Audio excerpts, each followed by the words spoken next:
he could talk, but the therapists before weren't making him talk, they were making him use cards. And so this new therapist was like, no, you can get him to talk. Like, just, like, he's capable of doing it. And I'm not saying all autistic kids that don't are that are nonverbal can talk. And just make him talk, like pecs don't work. Like, no, they work, but just specifically for Aiden, like, we knew, like, okay, he could, because he was talking before and he digressed, so we knew that he could talk. So for our family and for our son, that's just, as a whole, that's what we decided. But I'm not saying pecs don't work. I have a close friend that has an autistic son, and she uses those and they work great for him. So not bashing that by any means. This is just our personal experience. So yeah, anyway, so we found a private therapist, and she really helped us and gave us a little bit of a confidence boost. And yeah, we started getting him to talk little words here and there. He started doing colors and, little things. And we started working with, um, we did occupational therapy, we did speech therapy, worked on his fine motor skills and all that. So we did that for a couple years. And when he went to school, he was in kind of a special needs class, but it was kind of he was in special needs, but he got to go to general ed because, particularly for our son, he mimics people and he watches people, and that's how he learns.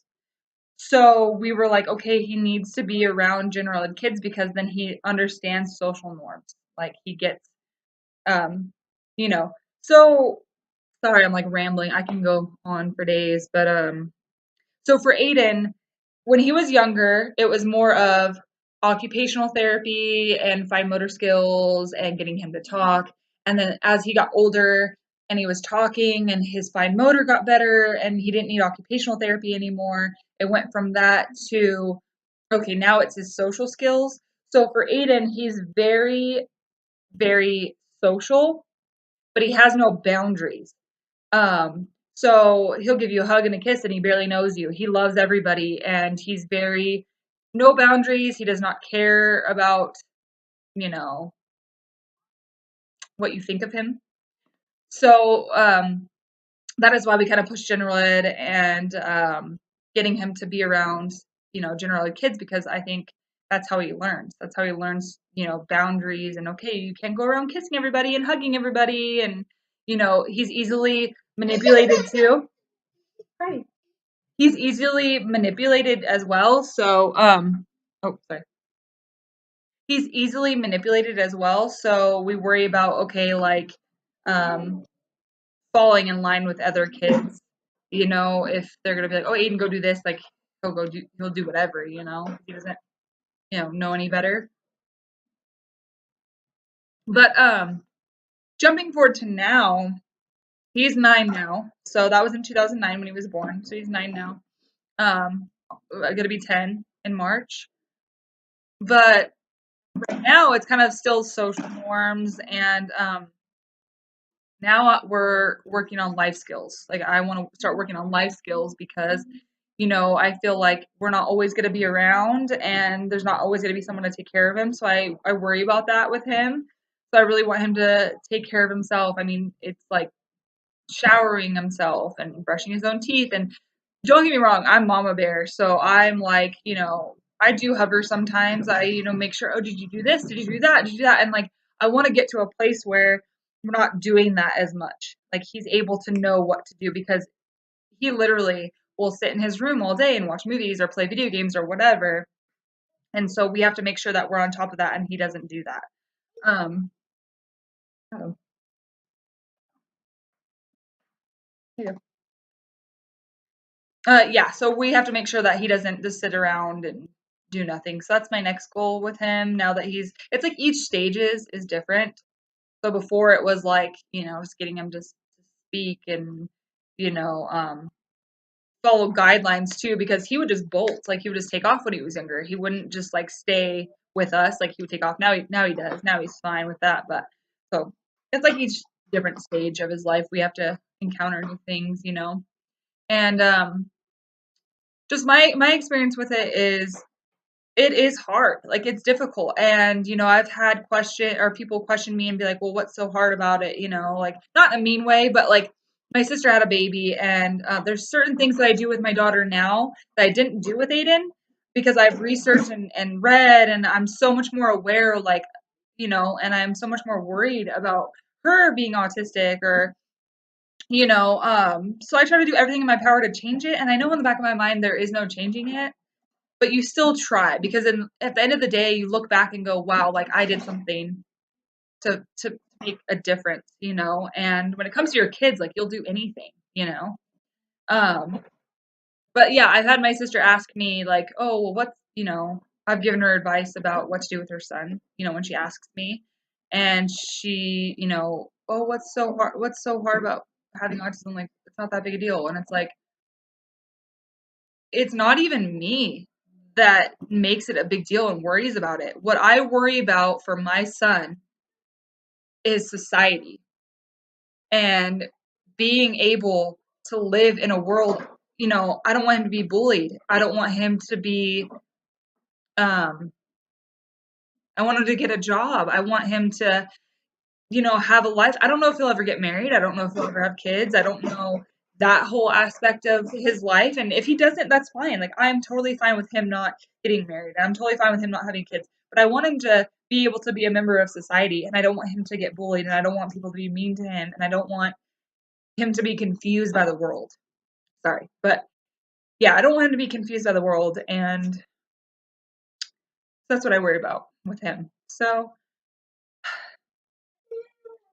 yeah, so that's what I worry about. Um Other than that, I think that's the main thing is just worrying about other people's perception of him and, because people can be mean. Kids can be mean. I don't want them, the other day he came home and said, oh, Aiden's stupid. And wait, what? Who said that? And I go, who told you that you were stupid? And he said, no, not me, the other Aiden. Because there's another Aiden in his class. And I said, you don't say that to people. That's not nice. And I don't want him to think he's stupid. I don't want him, and the beautiful thing about Aiden is, and this is why I would never change him for the world. I envy him so much because he does not care what anybody thinks about him. He loves everybody. Sorry, the sun's coming in. Let me scoot over.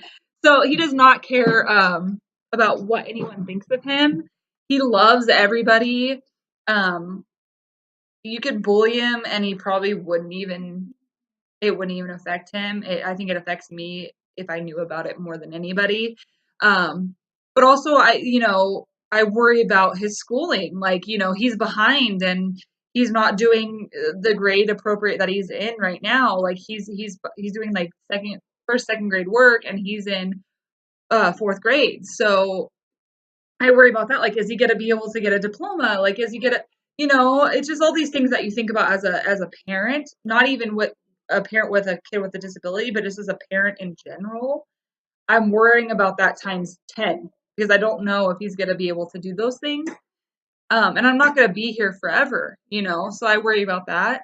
Um, and then even another thing is like having other kids. Like, when we had her, I literally, when I found out I was pregnant, I cried and said, oh my gosh, what if she's autistic? Like, I'm worried. Like, I just don't want, it's not even that I don't want them to be autistic. It's all the autistic things that come with it. It's like I said, society and schools and, being able to get a job and like, you just worry.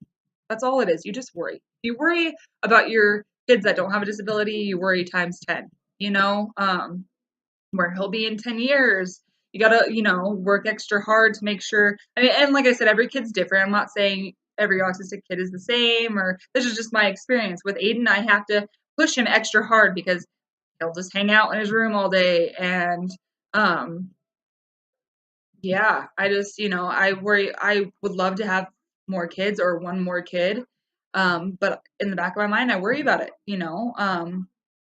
I've read that your chances of having another child with autism is higher, like 25% higher, something like that. if you already have one. So I worry about that, and it does put a lot of stress on a relationship. Luckily, me and my husband can get through anything, I feel like. So I think we're solid in that aspect, but it does put strain on relationships. I mean, especially when he was little and he would take off or he was really hard in the grocery store. It's stressful, it's tiring. So yeah, I think that's it. Hopefully I covered everything. I feel like I just kind of wanted to sit down and like get my thoughts out. And, if you guys want to do another video and have some questions, go ahead and feel free to ask me. I'll answer any questions that you have. If you're an autistic mom or dad or whatever, and you want to give me some of your experiences, please do. Like, I would love to, if you guys have solutions to things, or you feel the same way, you just want to like say, hey, I feel like that too. Like, don't be afraid to talk to me. So I look forward to hearing from you guys, and bye.